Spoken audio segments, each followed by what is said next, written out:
There's not much that can save us humans. With our current technological capabilities, we cannot survive.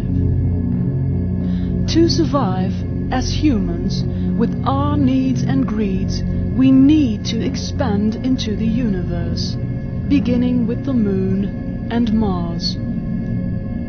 The Moon and Mars are our best opportunity in terms of providing grounds for the accommodation of our expansive nature, which cannot be stopped. So we need technology to provide us grounds and possibilities. Technology is not entirely there yet, but in a few generations it will be, if we don't follow the steps of stupidity, which we probably will. But before we get there, there's really not much you can do, except to wait, and then watch the world behave like forests do, with forest fires.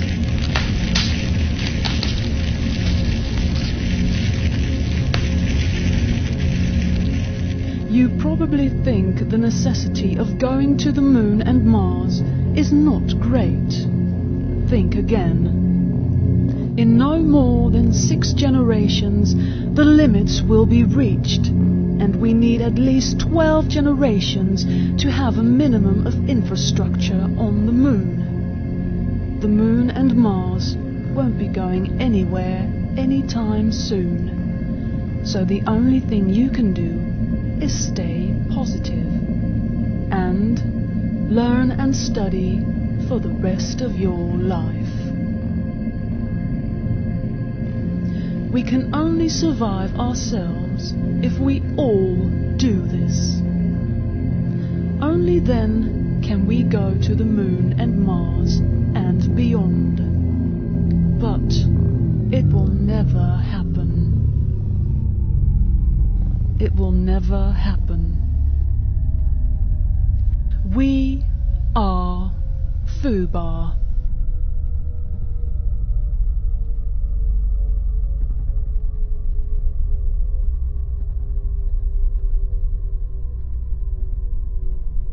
We are idiots. Why? Just look around. Look at the idiot to the right. Or imagine one of your idiot friends. You know, he or she has done a number of idiotic things and will keep on doing so. Now look at the blithering idiot to the left. Same story. You want to see the biggest idiot? Just have a look in the mirror. Be honest. Rerun all the idiotic things you've done in your life.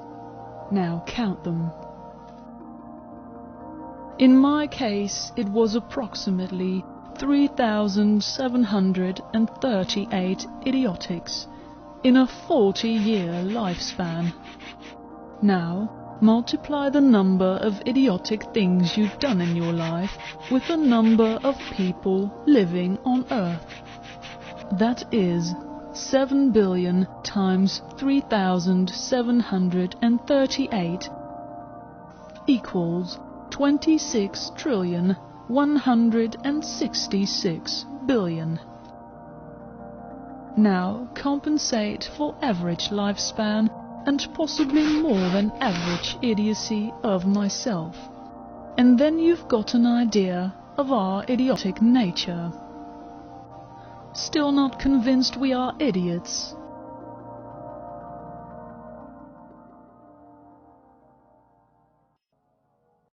Let me give you a few examples.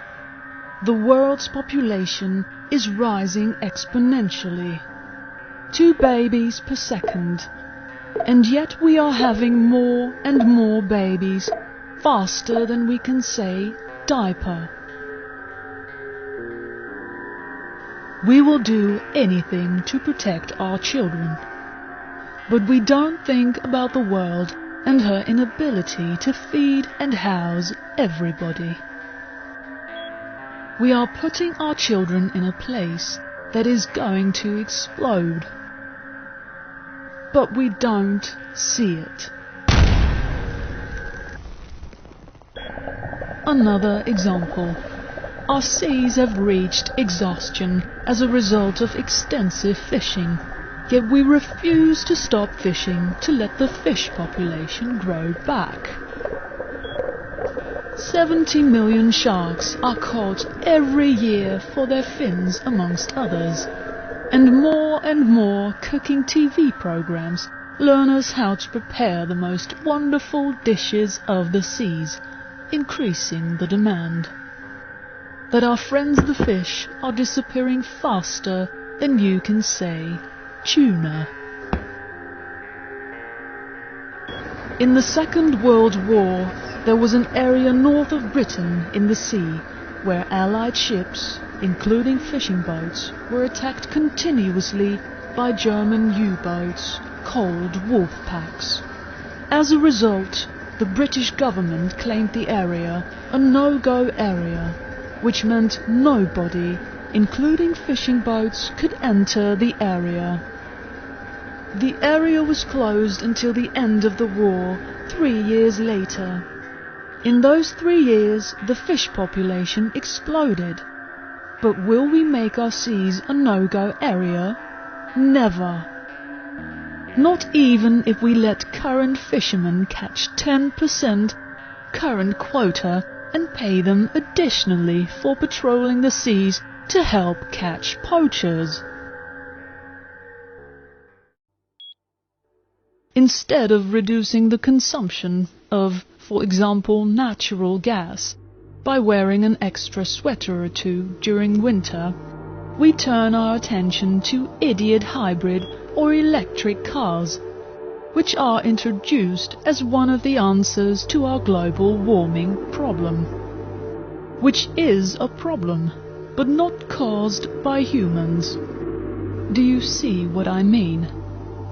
We can reduce instantaneously our usage of natural gas by simply wearing a few extra sweaters.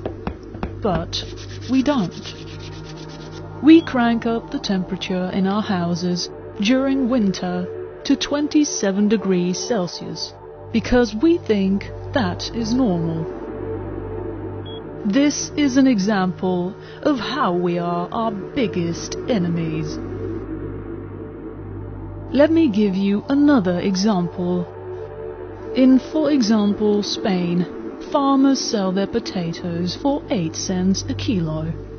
Those same potatoes are sold in the supermarket for 70 cents a kilo. Now, I don't want to ignore the middleman's profit, but understand that we are accustomed to paying such high prices that first, we don't know we are being screwed, and second, as long as we can survive, we really don't mind paying that much. An even slightly bigger example. Since the introduction of the election computer, where no paper trail exists, many doubts about the honesty of this system have been raised. Without a paper trail, it is impossible to verify the elections in a transparent way. Our political landscape is populated not by those chosen by the people, but by those who control the machines we use to cast our votes, turning our reality into a false reality, where whiteboard criminals, aka politicians, can change our world according to their agenda. We don't see how politicians are hijacking our democracies to introduce, without making waves, the North American Union. This is a union that consists of Mexico, the United States, and Canada, to become a borderless community with one currency, the Amero. In 2008, President Bush signed the treaty. This will be the end of the United States, Mexico, and Canada.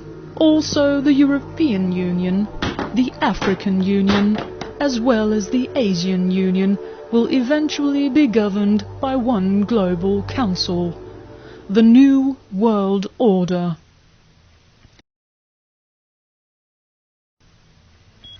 Earth is dying. We have problems.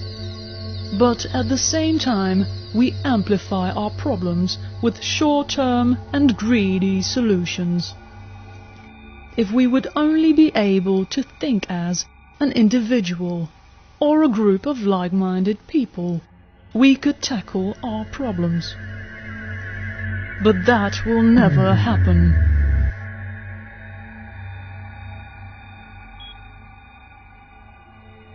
Why? Because you think you are special, but you are not. I'm saying this with all respect for your being, but please stop thinking that you are special, because you are just as special as a cockroach in a restaurant. You have the potential to be special, but you probably didn't pay the price. Therefore, you are not. And this is how the global elite sees you, as cattle. If you will not use your intelligence, then you are no better than animals who do not have intelligence. And not only are you a beast of burden, but also the stake on the table by choice and consent.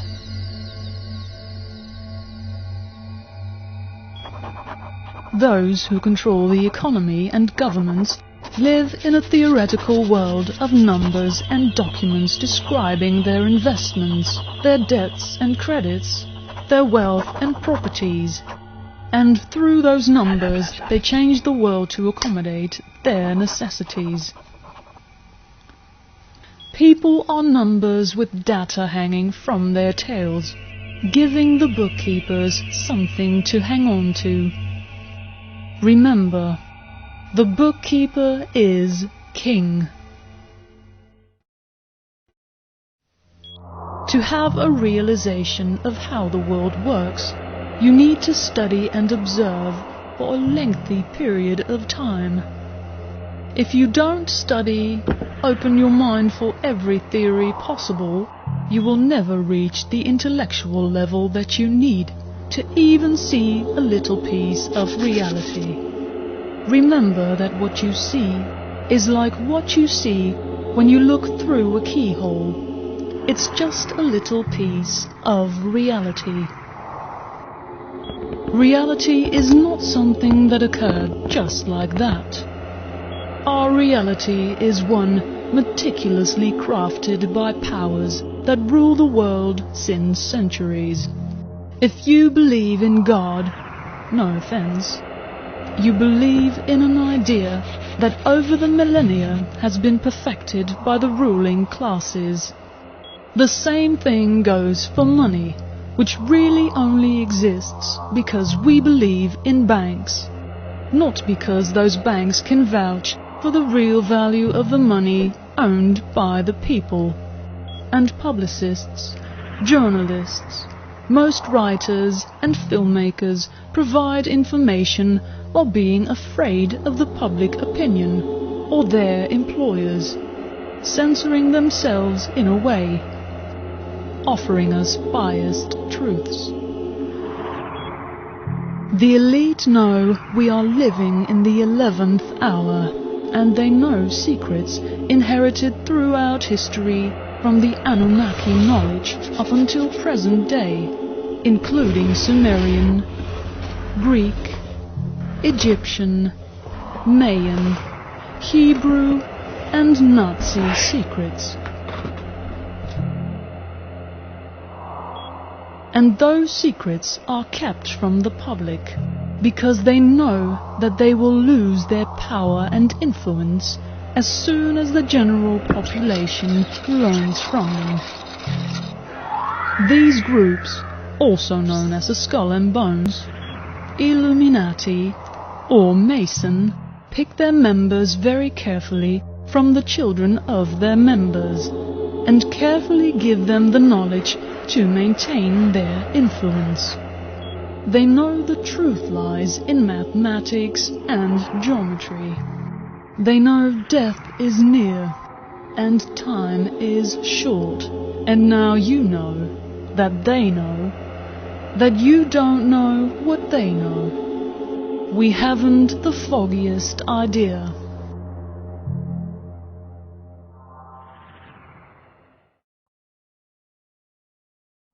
We as individuals are smart people, and if we join our forces and intelligence, we can achieve great things. But we as species have a combined intelligence no higher than 50 on the IQ scale. And not only that, we are also controlled by the established upper class. You may ask yourself, what do the elite want? Short answer, money, now and in the future. Long answer, what the elite want is an economy that is totally predictable in every way, and that can be manipulated by the click of a button. The elite have designed our society as if it were an electronic circuit board.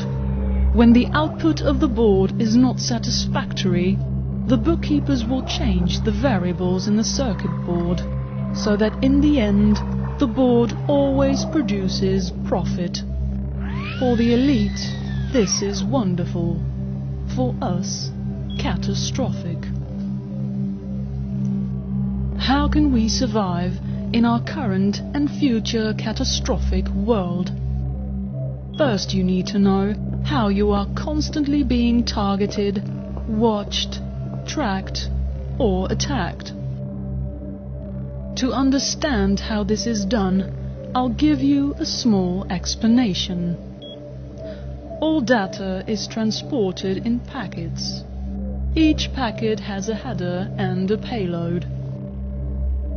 The header describes the type of data in the payload and is also used to give the packet an identity, so that it can join the other packets of the data stream once it arrives on destiny. Using packet filtering, data can be found, classified, blocked, rerouted, or manipulated.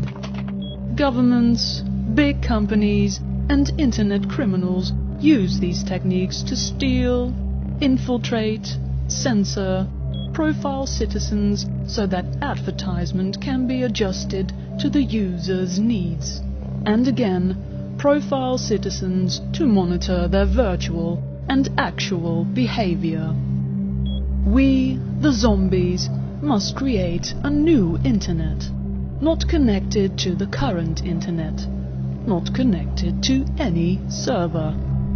The new internet is called the mobile peer-to-peer internet, where the citizens' Wi-Fi and Bluetooth will connect the millions of smartphones, where each smartphone serves as a server, and will bring us free communication. This will never happen, of course.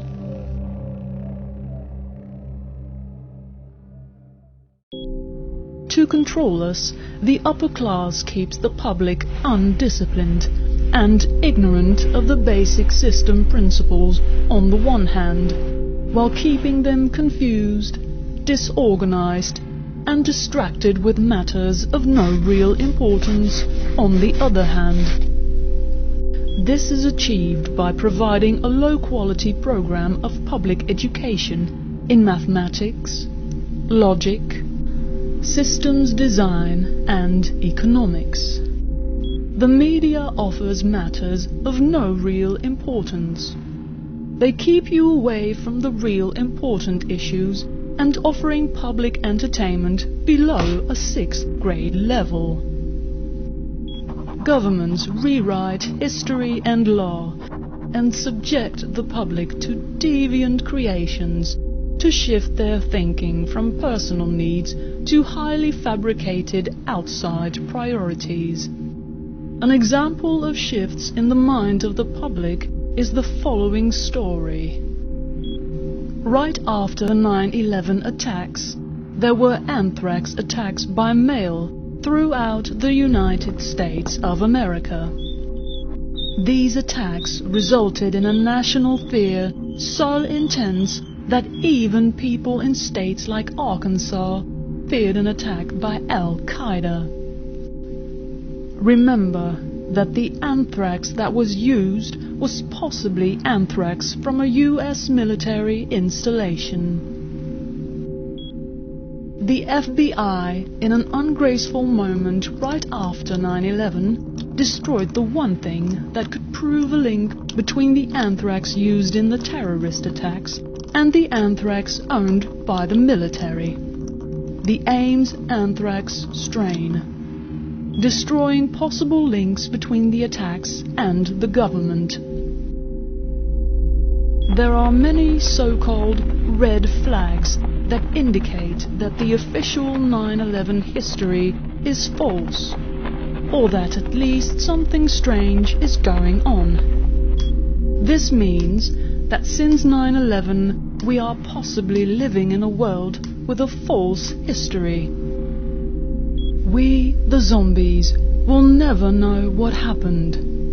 But there is one thing that we, the zombies, are experts in. We are experts in watching television.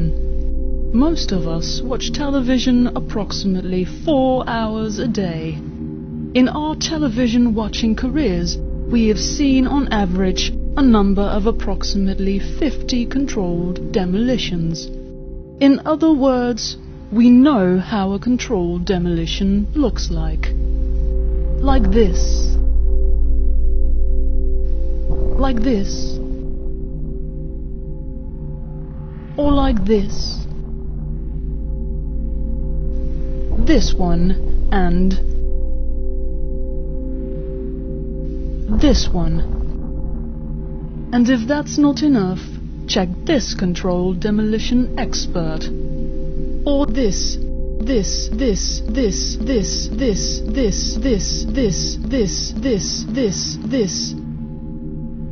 Or this.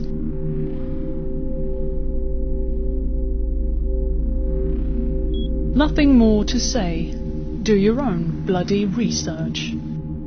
As long as there are no answers to these questions, you can assume that the real answers are being kept away by the ruling upper class, the same one that controls us. But remember that assuming is a dangerous thing to do. It can make an ass out of you and me. But still, the writer of this film thinks that there is one way to prove if the towers were taken down by explosives or that it was just the plane crashes. All the plans for the architectural design of the building are still there. Also, one can reasonably determine what was inside the buildings and airplanes. Using supercomputers, countless simulations can be made. And the filmmaker bets his sorry, bleeding that not one of the simulations will give the same results as we witnessed on 9/11. Bloody mathematics can guide us to the truth. War is the best business ever, and history is written by the conquerors. It's now time to let the people be the conquerors, beginning with a silent revolution. So what can you do to change how the world is developing? Actually, not much. We, the zombies, are used to being directed to what we think we need. Human beings are machines, levers which may be grasped and turned, and there is little real difference between automating a society and automating a shoe factory. But still, You want to change how the world is developing. First, you need to develop yourself into a self-thinking, self-sustaining person. This means that you are responsible for developing a number of skill sets. The first skill set you have to develop is your intelligence. The first step in becoming intelligent is the wish to become intelligent. You just have to say to yourself that you want to be intelligent. Then read, study everything that crosses your path, and study the things that you think are important for the future developing of yourself and the world. The second skill set you have to develop is the ability to solve one's problems and the development of readiness for catastrophe. Example: if your radio breaks down, don't buy a new one, but try to repair it. The development of these skills will be crucial in the catastrophic world. Also, begin storing food and other stuff, like tools, toilet paper, soap, everything that will not perish. Books covering a wide range of practical information as well as entertaining books. Stockpiling toilet paper may seem exaggerated, but during wars, people have been known to pay up to hundreds of dollars for just one roll. Simple stuff like teepee and deodorant bring the feeling of being human in times of despair, and can be used for bartering. The third skill set is the development of defensive and offensive skills, both offline and online, to protect oneself from corrupt governments, but also criminals and profiteers. The rule of thumb is trust no one, share no information, and be honorable. Always. Practice martial arts like Muay Thai, Krav Maga, Sistema, or others, of course. For a start in online protection, I will give you a summary of a document with the name Secret 020, which you can find on the internet. It's a document written by those twats from Anonymous. It's good though.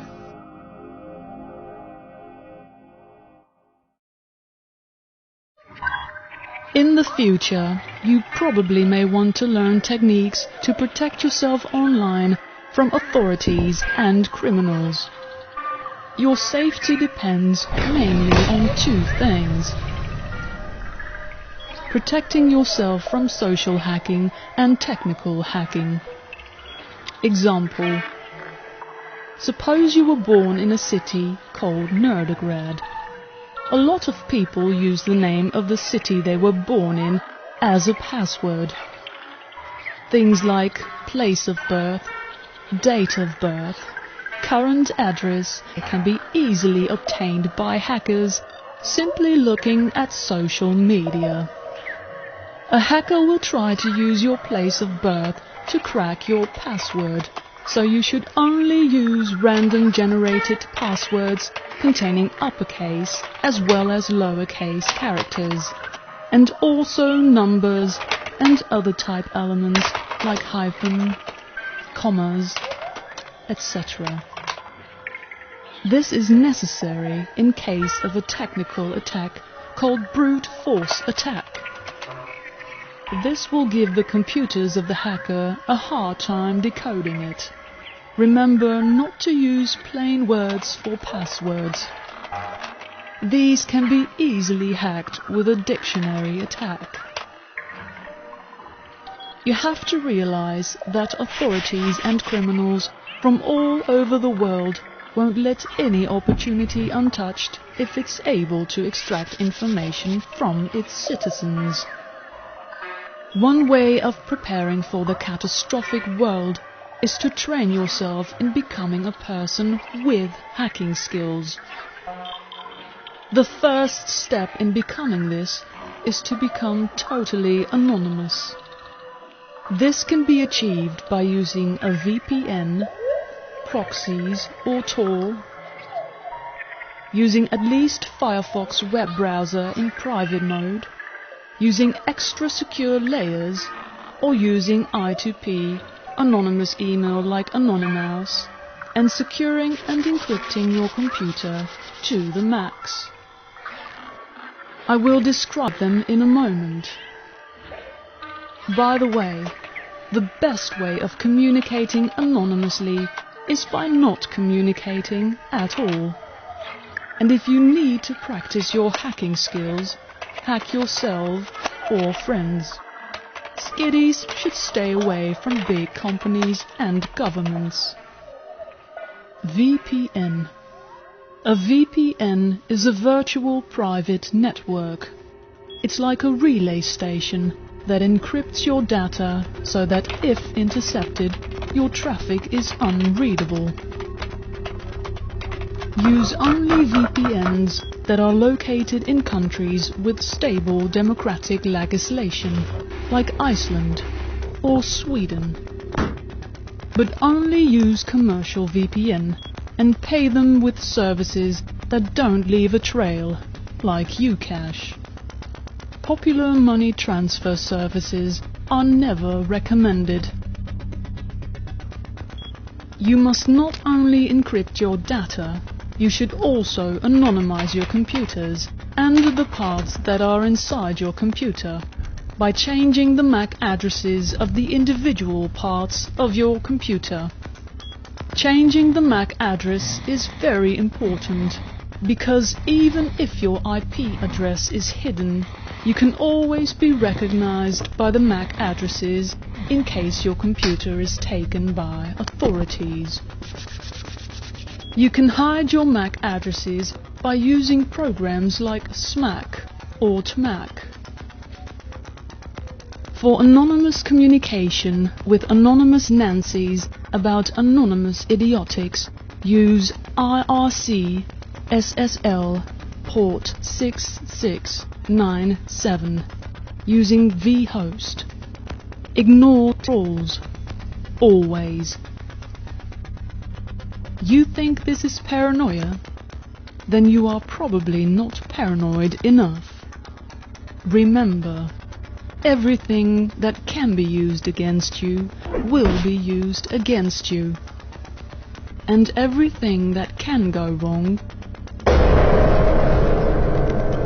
For more information on this subject, visit the bloody site, or blog, or whatever. I am not even going to start talking about smartphones or other mobile devices.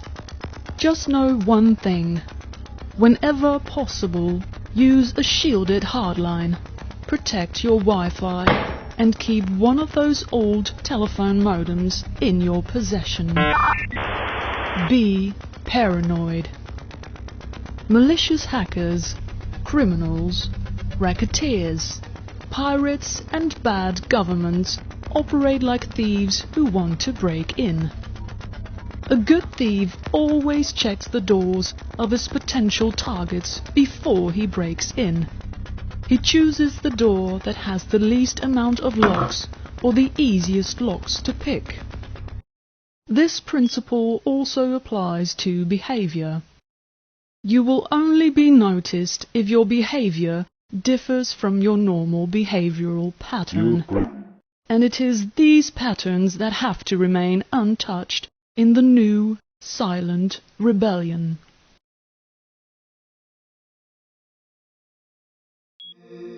The Third World War has already begun.